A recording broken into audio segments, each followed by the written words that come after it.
party people! Hello, it's Randy for Thunderhorse Descendant. I am here today with project number 6. Project number 6, which is a necklace that I'm super excited about. This one is from the Bargain Bead Box, April 2022. It is project number 6. If you've seen our planning video, you know that we make this big plan. Sometimes the plan works out. Sometimes it don't. But I'm going to link the planning video up here if you have questions, comments, or concerns, because we do have 8 projects for this box of April. So let's get on down to the mat, get this party started. All right, party people, here we are down on the mat. Now, I don't remember if this is exactly how I had it set up in the plan video, but once getting all this out of the box and arranging it like I was going to make it, I have decided that this is the way that I will probably just put it together. Now, I do have enough beads to where I could make it symmetrical if I wanted to. Like I could, well, maybe I can't. Either way, I could arrange these to where they would all, you know, be symmetrical, but I don't want to do that. Because the reasoning, I want these links down here next to this focal. So this is going to be a front toggle clasping necklace. And I just feel that, because these are double toggles, the back has 2 sides. And I just feel like if we use jump rings to attach these here, that is going to make the rest of the necklace super easy to make, with less findings that we're going to have to use, attaching cold connections, etc. Because instead of doing 2 separate strands, we'll just do 1 strand all the way around. So let me tell you what I'm talking about. Let's get this part together, and then we'll worry about the stringing after. Okay? Okay, so let's just start from the bottom up. Seems like the most realistic thing that we should do. Starting with these 2 components right here. Okay, just these 2. We're only going to worry about these 2. So what we need to do is I'm going to dangle this onto this ring. So I do have a bronze head pin here. Let me move this up. So I have this bronze head pin. Now, this is a 3-inch head pin. I don't usually like using one little bead on it, but it is what it is. I'm going to make a loop on it big enough to go around this ring. So I'm actually going to use my bail making plier, and I'm going to come in here and just create this loop right here. Okay, just to make it easy for myself. So it's a pretty big loop, as you can see, but that's fine. I'm going to then attach this on to the link.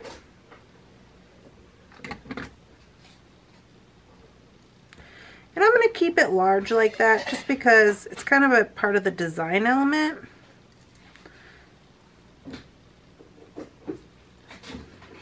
And I'm just going to wrap this up. It also makes me feel better about using a 3-inch head pin for this. Oh, FYI, if you are hearing any things and stuff in the background, our wonderful, fantastic, amazing assistant Shannon is here packing up all your orders from ThunderhorseDescendant.com. We got the jewelry store going and the bead store, so we got lots of orders to pack, and she's just rocking out over there. We also have pets, if you hear any of those. Sorry, we are a working studio. Alright, so I'm going to tuck that in. I'm going to straighten this all up.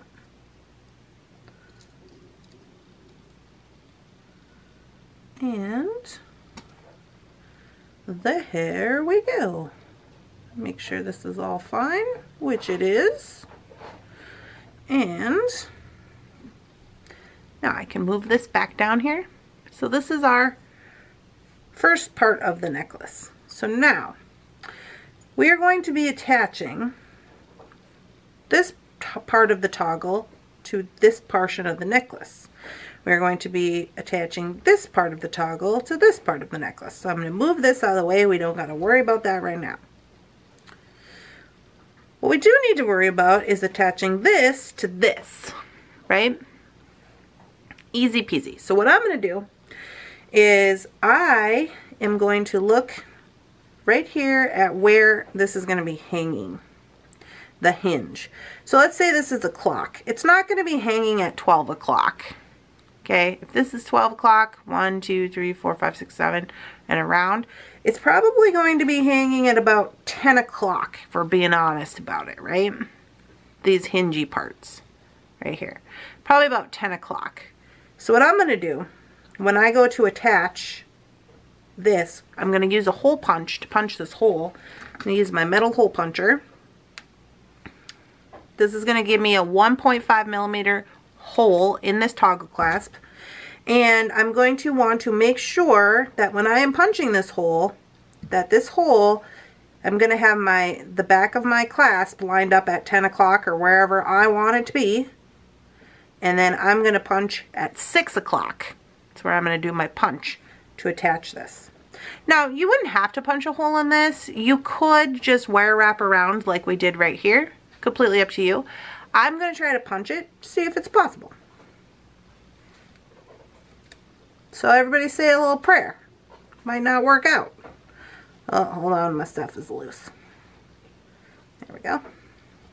Okay, so if this is 10 o'clock, that would make this 9 and 6. So I don't know that I want to punch directly right in the middle. I want to punch more toward the bottom.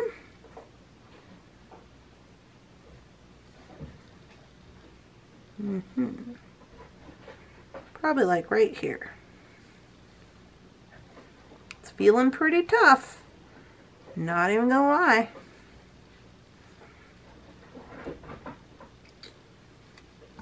Feeling pretty tough. When I went to punch that, there was a little stuff. So I'm gonna get out the Big Mama. Oh, wait. Maybe before we go to Big Mama, we go to a handheld punch. Hold on. Let's try that. See if that works. So I did make a mark on it. Let me see if I can line that up on this little whole handheld punch. Right here.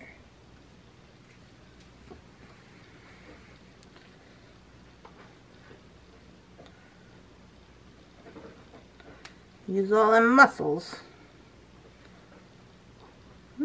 Yeah, we're through. Believe we are through. Alright, next time you're out shopping for tools and you say to yourself, do I need that handheld punch and that manual punch? The answer to that question is yes. I'm going to get my file.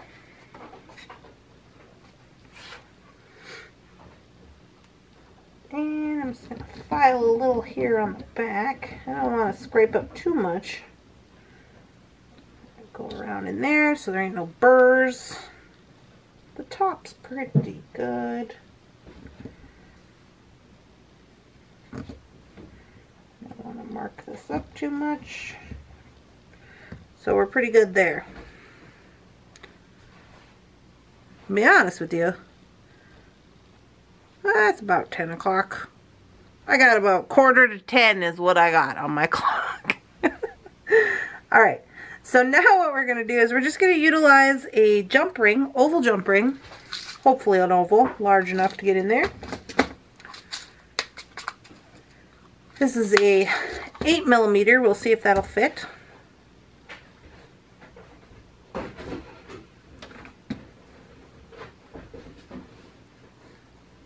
Okay, let's see. So I put that in there, and this in this side. Do we got enough space? Ooh, it's questionable. It's questionable. Let me close it up and see if that makes it any better.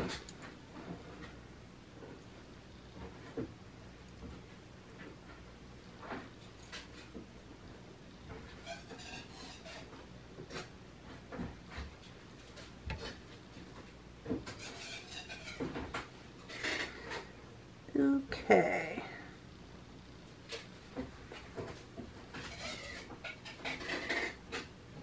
Yeah, it's gonna work. It's gonna work. Just barely though. I got a little bit of space. Sorry, I got my head way down in here. It's just got a barely enough space where it can move around without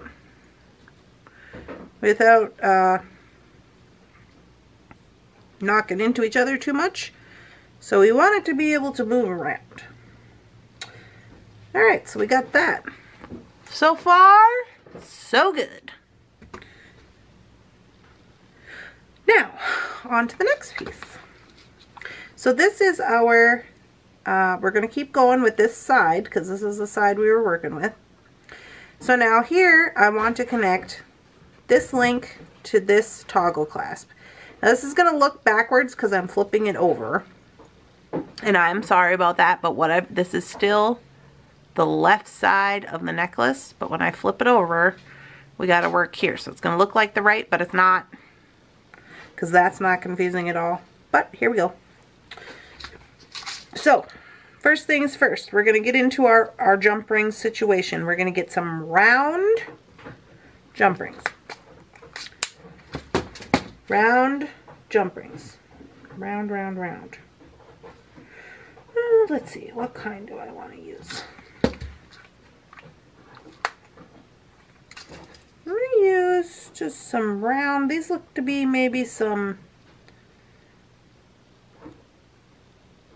6s. I don't even work with round jump rings anymore. I don't know what size they are. Okay. So the only purpose of this round jump ring is to get in here on each one of these little ends, on each one of these parts of the toggle. So why is this important? Why are we using round? We're using round because then we're going to switch to oval, but this needs a little bit of space along with the other side. Whenever you're using a toggle, you got to have a little bit of space for it to, you know, work as a toggle. So I'm going to put these round in here. Okay. Then I'm going to switch to oval. And I'm going to use 8mm ovals. I mean, you could use the smaller ones and taper up if you want to. That's up to you. I think I'll just go on ahead with these because why not? So I'm using 8s. 8mm ovals. I'm going to put one here into this one. Close it up. Okay. I'm going to take another and hook it into that other round jump ring. And close it up. Okay, so now we got 2 ovals coming out the side here. See that? And do you see how they're laying flat? So we're going to connect here. So now what I'm going to do, I'm going to take these same ones and I'm going to connect into this link in hopes that it is enough space to get around this link, to give me the space I need, which I believe it's going to be. Yep, it is. Okay, so I'm going to make sure this is closed up and I'm going to turn this opening to the back because we want that.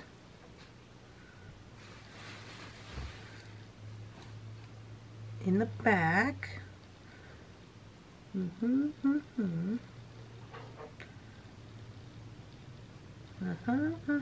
Okay, now I go with the next one.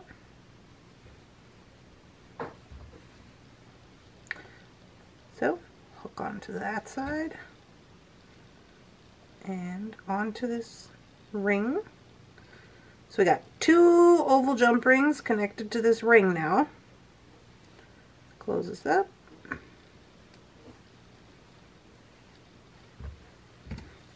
Shake it out. Shake, shake, shake. Okay. Yeah. There we go. This part is Looking spectacular. I'm going to zoom in a little bit. So there we go. We're doing pretty good thus far. Now we are going to connect on these two. Now to connect on these two, right here, we are going to use wire. Now, if you didn't have any bronze wire, you could probably utilize some of these eye pins that they sent. However, I am not going to do that because I do have bronze wire. And I'm just going to, you know, I'm not in love with this color. What is this? This is artistic wire.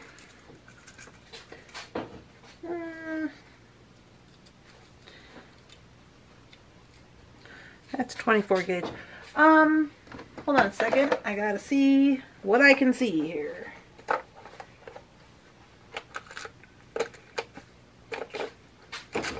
That color just seems a little off to me. I don't know why, but it does.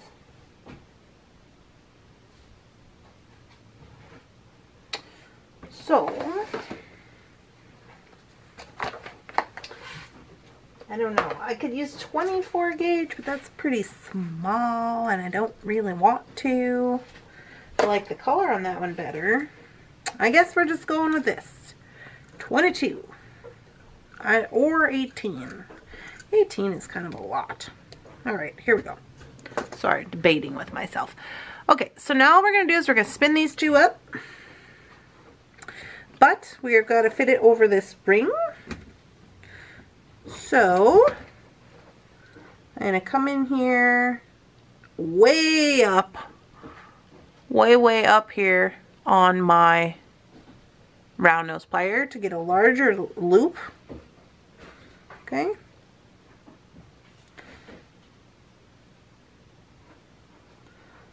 Okay, and then I'm going to go ahead and put this in here to make sure that it's going to fit, which it is. So that's good.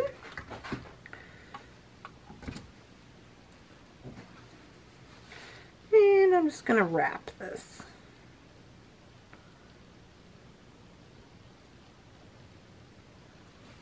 Okay. Once I got it wrapped up the way I want,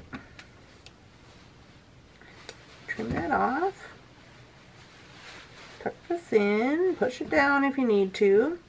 And then I'm going to put on this bead.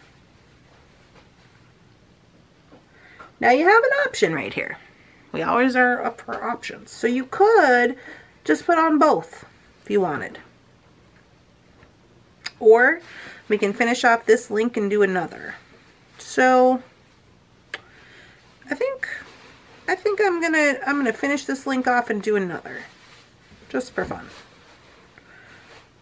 So I'm gonna go way up here, just keeping kind of with the theme of this large loop here.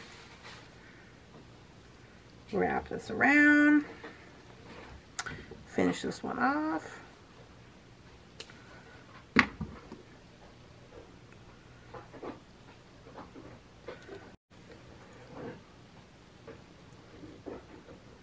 Okay, so there's that one done. Now we're going to do the same to this one. Instead of looping into the link, we're going to loop into that guy.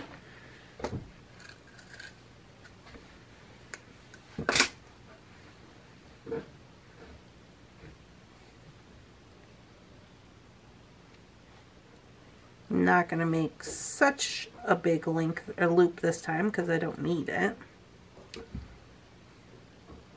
Put him on here.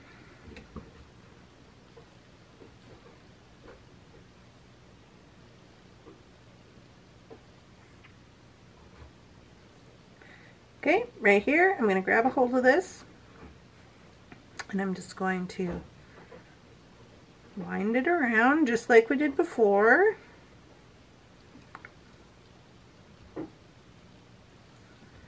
And go ahead and trim that. Tuck it in.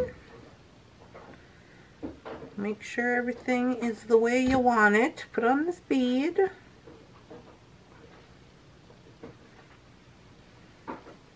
And then finish this up with a link as well. A loop, excuse me, a loop.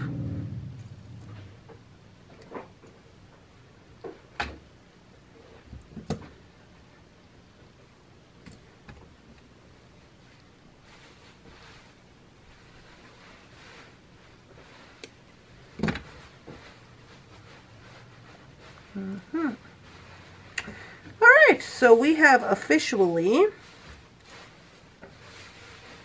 completed the one portion, one side of our necklace right here.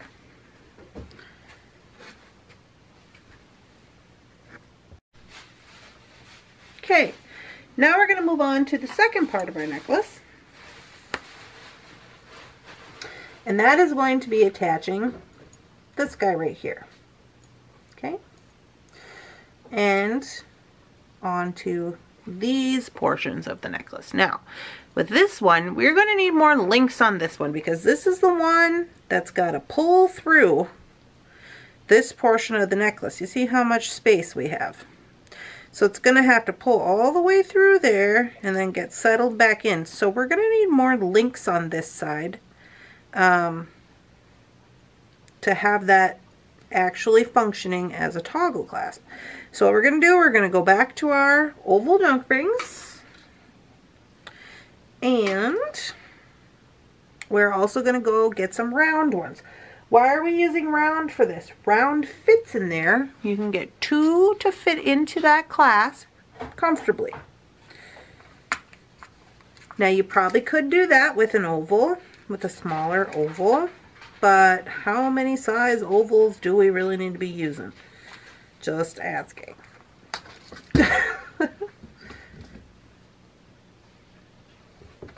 Alright. So we're going to do the same thing here that we did with this one. So we're going to put one round.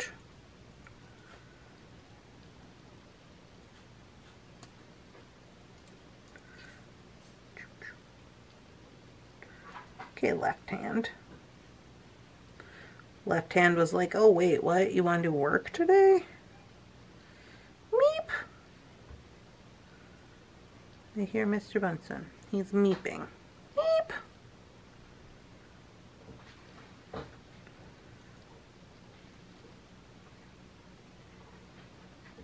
Okay, make sure those are closed up nice and good. They look like they, so I might need a little something. Alright, now we're going to start in with the ovals. You can also see that these ovals are a lot more heavy duty than the round ones that I have.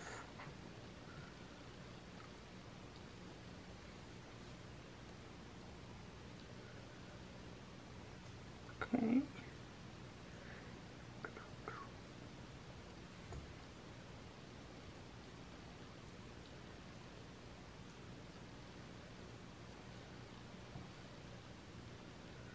So I was putting this into the round jump ring, trying to, struggling. Struggle's real. There we go. Oh! Just the one, not everything.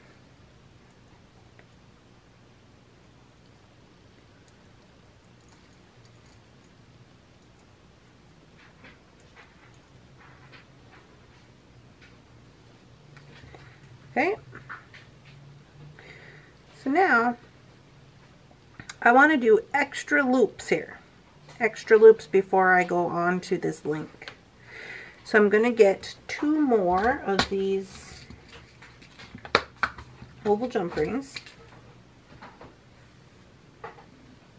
That was just like basically a handful of jump rings, but whatever. And I'm going to do 1 more here. And 1 more on the other side. This is to give it length.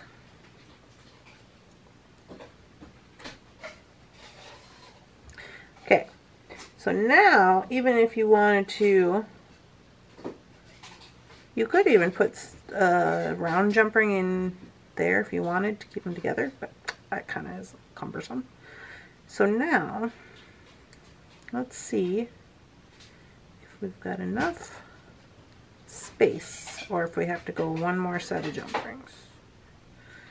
So if I close this up, does this give me enough space to get in here like so?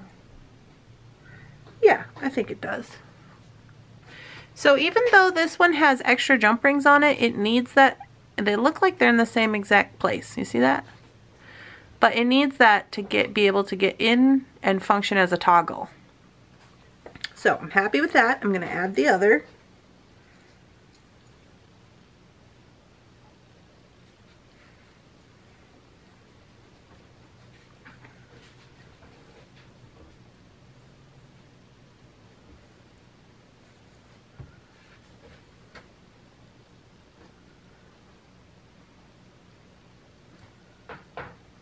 So we got 2 oval jump rings on this ring,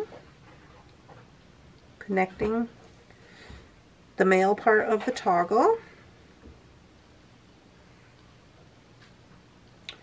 like so.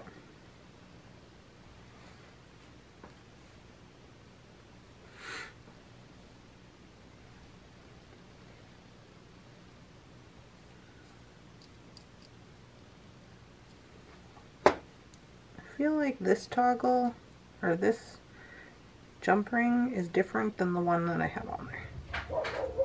Oh my dogs are barking.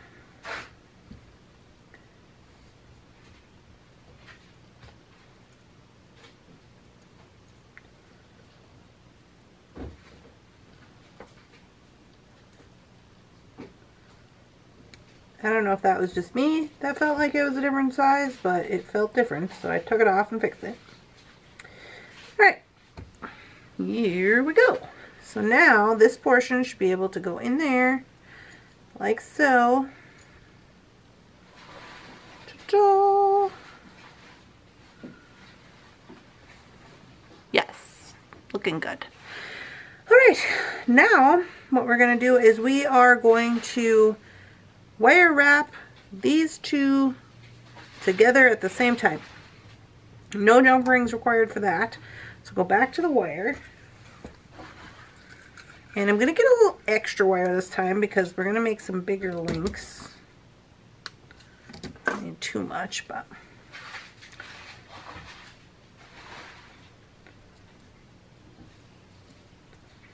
Okay, put this up here because we're not focused on that right now.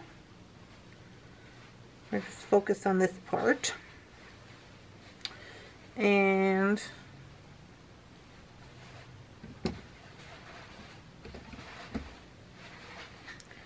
right here, I'm going to start way up here on my round nose to get a larger link. I'm going to give it a little bend, go over the top, spin, to create this loop right here. And then I'm going to open it up a little bit so it kind of just looks like a curly Q, like so. So I can go ahead and loop this in to this link. Once I've got it looped in, I can kind of tighten it up a little bit if I need to by holding on to it right here, bending it out a little bit. And once I got it where I want it, I'm going to go ahead and just wrap it. I'm going to go about 3 times. Okay. And trim.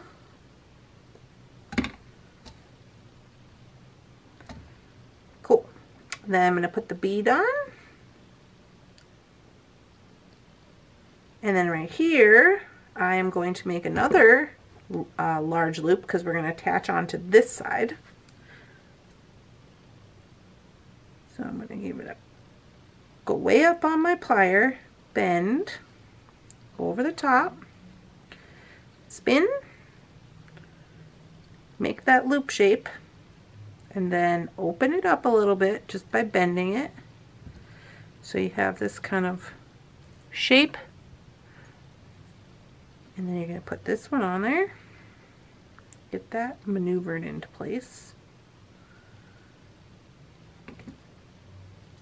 And then when it is where you want it to be, and go ahead and wrap down towards the bead. And I'm going to wrap kind of tightly around my bead. I don't want my bead to be able to move.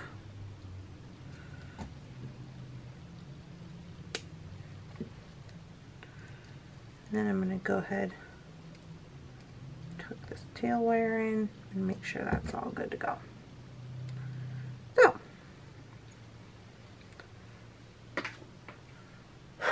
now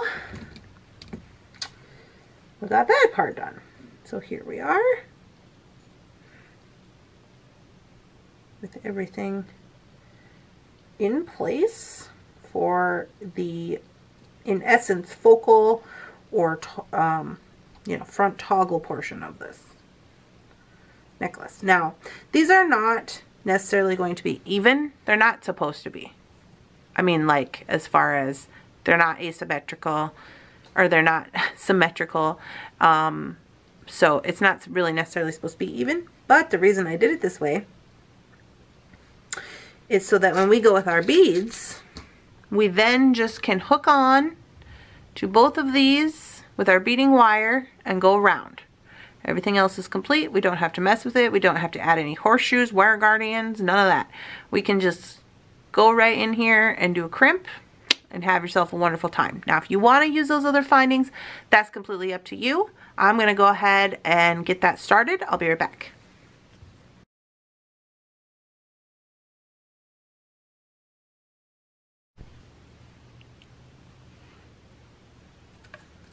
Okay, so I have some Beadalon 19 strand here,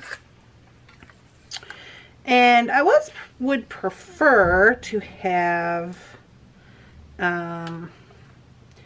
some of the bronze color, but I was looking in my stash and I didn't have any of that right now, so we're going to use just this guy. Ooh. Okay, that is to be dealt with at another time. It's all coming off the roll, per usual. So now here's the thing that I was thinking of in this, the whole beginning of this. So this is our clasp. This is already ready to go. So all we should have to do is hook on to one side here, get untangled from all of our tools. Hook on to one side here. Now if you wanted to use some seed beads or something to go around this, that's completely up to you. But what I'm going to do is I'm just going to hook right on to here, pull it down tight, and make sure nothing is crisscrossed inside of this bead. And I'm going to get my crimper and I'm going to crimp. Ooh, there we go. And then I'm going to turn it.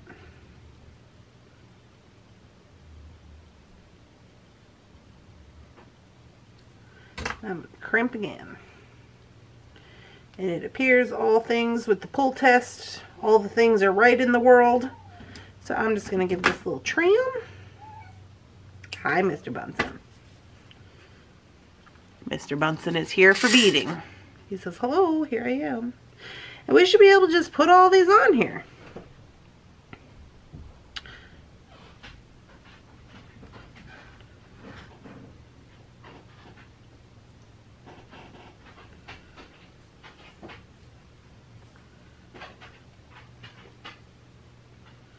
And so I'm going to do that.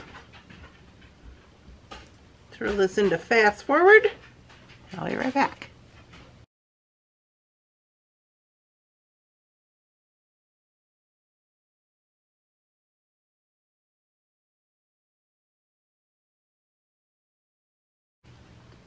Alright, here we are at the end, and all we're going to do is put on our other crimp bead.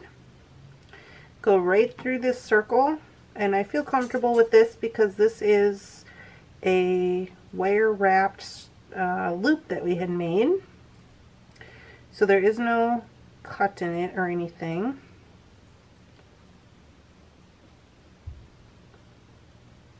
And I'm going to go back through a couple beads here. Okay. And I'm just going to tighten that up.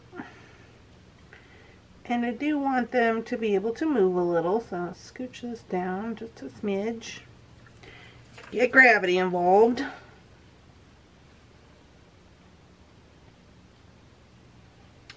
We're going to come over here and just crimp this.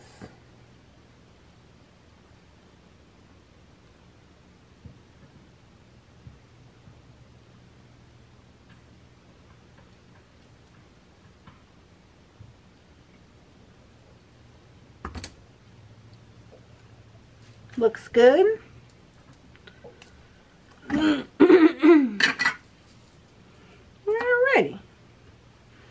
So here we are. Let me zoom in a little smidgy so you can get the full effect. Let's get out the froggy tape and see what we came up with.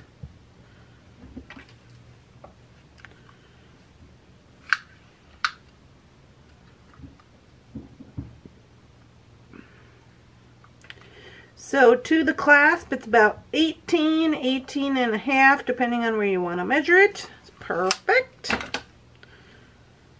And then this will dangle off of there. So there she is in all of her glory. I am super happy with it. I hope you guys are enjoying this video. I will grab you some photos of the finished product, but yeah, that's what she works out to be. So then you would just go around your neck and then through the front like so. And if you want to get real snazzy, you could add a little patina paint to all this. Maybe you want to do a contrasting color. Maybe you want to do another green to make it monochromatic. The options are there. But yeah, I am pretty dang happy with it. I hope you all are enjoying these videos. If you are, please make sure to give me a like. Don't forget to subscribe to my channel so you can find me on the internet again. We have another, oh, what is this? 5, 6, 7, 8. We got another 3 videos. Another 3 videos to go in this box. So, or is this 6? Oh my goodness, I forgot. We got some more videos, okay? It's the moral of the story. We got some more projects to make. So I hope you guys will come back, watch those. Make sure to give your girl a like and let me know in the comments what you thought of this necklace. And I'll see you guys in the next one. Bye-bye.